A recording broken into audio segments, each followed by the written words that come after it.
What's up, everybody, and welcome to another episode. Hit the like button, subscribe to my channel, and share the video. Hit the join button and become a member. Why? Well, members get exclusive content. Hit the bell icon on my channel so that you'll receive a notification every time that I drop a video, and you can go and check the video out and leave a comment and leave a like if you support me, support the Go Up movement, the Stay Free People movement. Let's get into it. This story is about Timothy Johnson, aka Sinister, from 8-9 Family SWAN BLOODS. Again, he's the little brother of Clemen Johnson, Big Evil, the unquestioned, unbridled shot caller at this time for the 8-9 Family SWAN BLOODS. Again, not a very big gang, not a very big set, but very formidable, very violent, and very dangerous, and perhaps felt like they had to be to protect their small turf. At one time, right here in the SWAN's neighborhood, there were 20 unalivings within a half square mile radius. 20 unalivings within a half-mile radius in that neighborhood. That is a lot of death.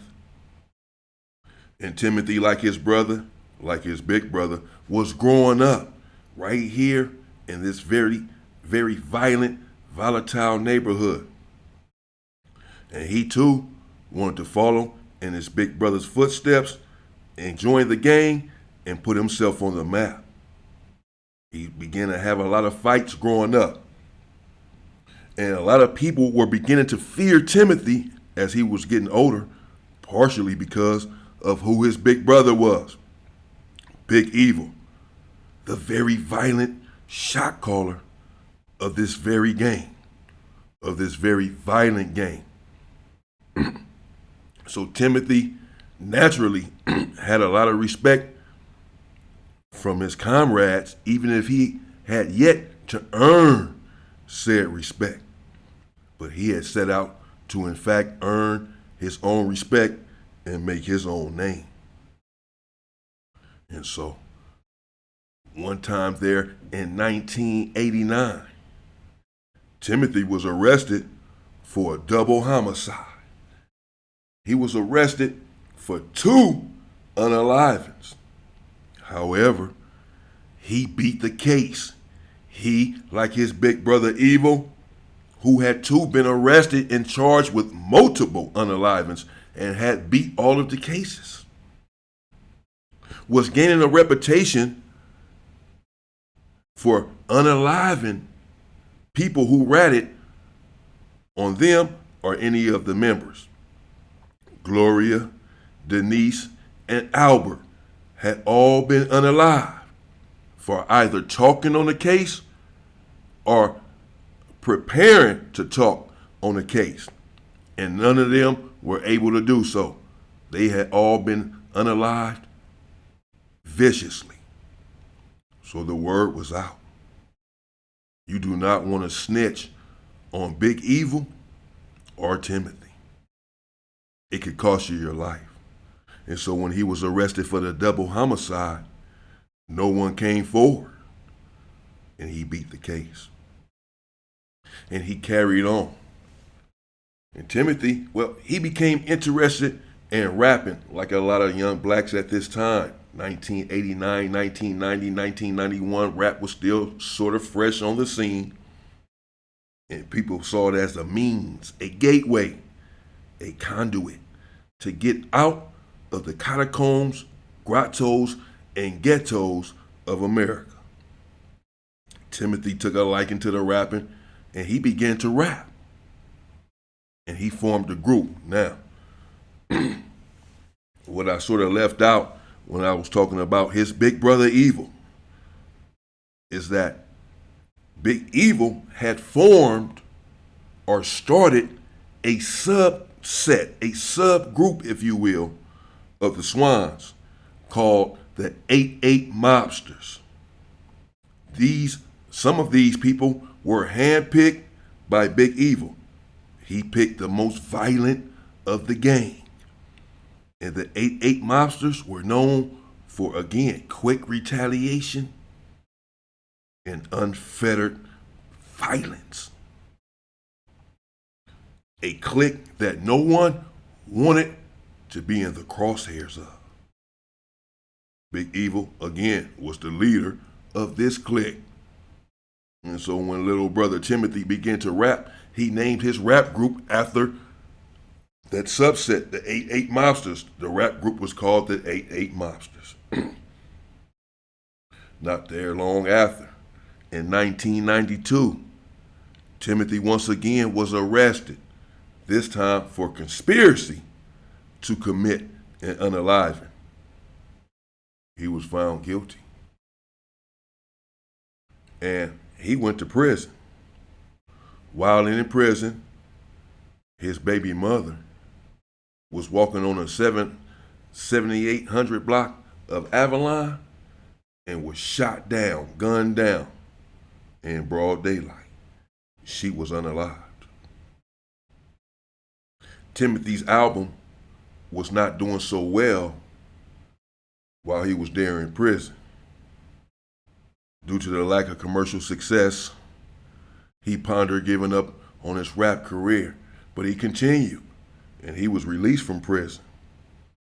And when he was released from prison, he had caught the eye of none other than Suge Knight, the infamous CEO of Death Row Records. And Suge Knight, or Interscope, had signed Sinister, aka Timothy Johnson, to the label.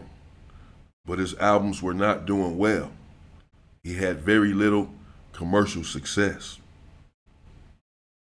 He continued on anyway, since this was indeed his passion and his dream. One lady said, who was a former resident of the brothers, that when they walked into a party, everyone would be paralyzed with fear because their reputation preceded them. Well, they had a reputation for danger and very dangerous violence. The two brothers. Yeah. People would be frozen there in the party with fear, not knowing if they would be the next target of the animus that these two brothers had apparently built up for the society in which they had resided. Timothy was released from prison in 2007. And in 2004. He was released from prison in 2004. And in the same year he was released from prison, there in November 25th of 2004, Carlos Haltman was walking down the street. And he was shot 5 times in the back. Carlos Haltman was a friend of Timothy Johnson. Authorities and others accused Timothy Johnson of the brutal unaliving and said that when Carlos had turned his back on him, he shot him dead 5 times in the back. However, even though the authorities had named Timothy as their only suspect in the trigger man, they had not enough evidence to bring charges against him. Again, why? Well, because no one would come forward and speak on it. Not openly, covertly, everyone claims to have known what happened. But openly, they were all hush-hush, afraid of the repercussions of snitching on one of the Johnson brothers. Timothy continued on with his life there on the street, and in fact had begun to change his life, was constantly seeking employment, and had 2 children. and had slowed down and began to settle down. However, in November of 2007, little brother Timothy was returning from a house party. And while returning from the house party, they're walking on the streets on 92nd Street in Watts. He was gunned down brutally, allegedly by his own homies, done in by his own comrades.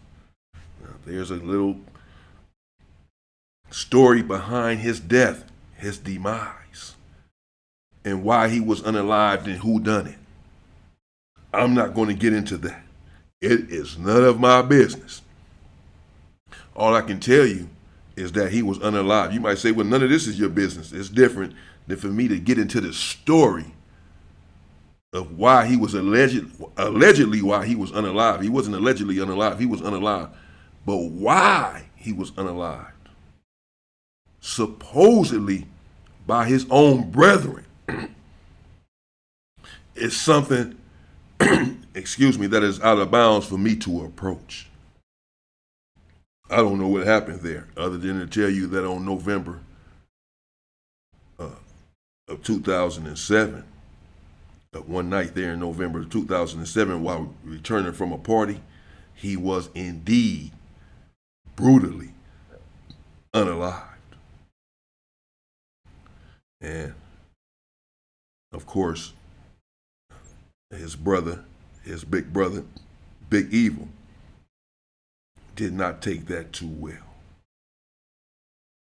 Neither did Timothy's family, as he left behind two young, beautiful children without a father. The streets, his big brother, Big Evil, is on death row for unalivings and for allegedly ordering the unaliving there of Donald and Peyton.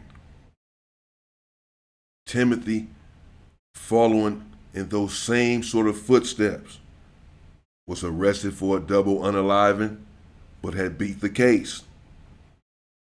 Continued to rise through the ranks in his neighborhood, approaching the opposition constantly with sinister intentions. In fact, Timothy was accused by the authorities, like his big brother, of multiple unalivings. However, the authorities were unable to have any of the cases stick against him or even bring a case in many of the situations against him because of the lack of information and the lack of cooperation from everyone involved. No one would cooperate with the authorities. Why? Well, because they had ample, solid, tangible proof that should you cooperate with the authorities against one of the diabolical Johnson brothers, or I don't want to say that they were diabolical, but they were, because they have a mother and father who love their sons and don't believe that they're diabolical or have a bad bone in their body. But society says, as a result of their actions, that they have diabolical intentions, tendencies.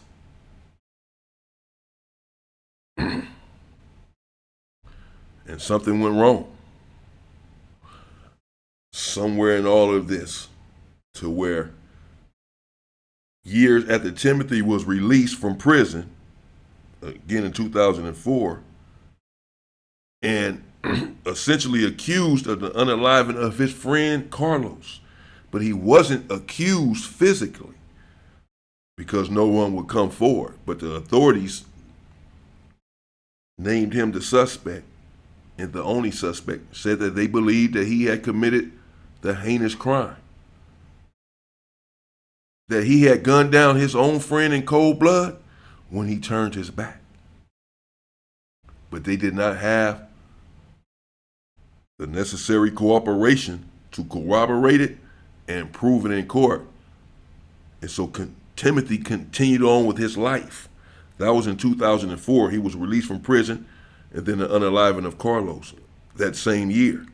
Timothy continued on with his life in 2004, 5, 6, and 7 until he was brutally unalive.